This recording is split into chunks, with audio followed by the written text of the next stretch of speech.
Amaravati outer ring road నిర్మాణంలో కీలక అడుగు పడింది. పల్నాడు జిల్లాలో గ్రామాలు సర్వే నెంబర్లతో కేంద్రం గెజిట్ ప్రచురించింది.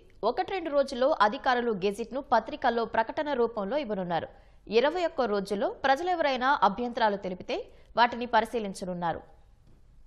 అమరావతి ఔటర్ రింగ్ రోడ్ నిర్మాణానికి జిల్లాల వారీగా భూసేకరణకు కేంద్రం గెజిట్లు ప్రచురిస్తోంది. తొలుత పల్నాడు జిల్లాలోని ఆయా మండలాలు, గ్రామాలు, సర్వే నెంబర్లు, రైతుల పేర్లతో గెజిట్ను ప్రచురించింది. ఓఆర్ఆర్ ప్రాజెక్టుకు భూసేకరణ చేయనున్నామని, ఆయా సర్వే నెంబర్లలో భూమి అవసరమవుతుందని తెలిపేలా గెజిట్ నోటిఫికేషన్లో పేర్కొంది. పల్నాడు జిల్లాలోని 2 మండలాల్లో ఉన్న 12 గ్రామాల పరిధిలో చేపట్టబోయే భూసేకరణకు సంబంధించిన వివరాలు అందులో ఉన్నాయి.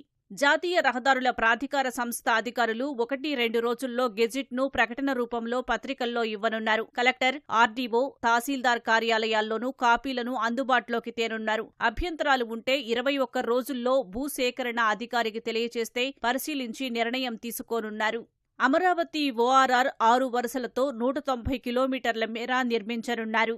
ఓఆర్ఆర్లో తెనాలి సమీపంలోని నందివెలుగు నుంచి చెన్నై కోల్కతా హైవేలో కాజా వరకు 17.5 కిలోమీటర్ల ఓ లింక్ రోడ్డు, నారాకోడూరు నుంచి గుంటూరు శివారులోని బుడంపాడు వరకు 5.5 కిలోమీటర్ల మరో లింక్ రోడ్డు నిర్మిస్తారు. దీనికోసం ఎన్టీఆర్, ఏలూరు, కృష్ణా, గుంటూరు, పల్నాడు జిల్లాల పరిధిలో 23 మండలాల్లోని 121 గ్రామాల్లో భూసేకరణ చేయనున్నారు. ప్రస్తుతం పల్నాడు జిల్లా గెజిట్ రాగా ఏలూరు జిల్లాది ఈ వారంలో, మిగిలిన జిల్లాల ఈ నెలాఖరులోపు ప్రచురణ కానున్నాయి.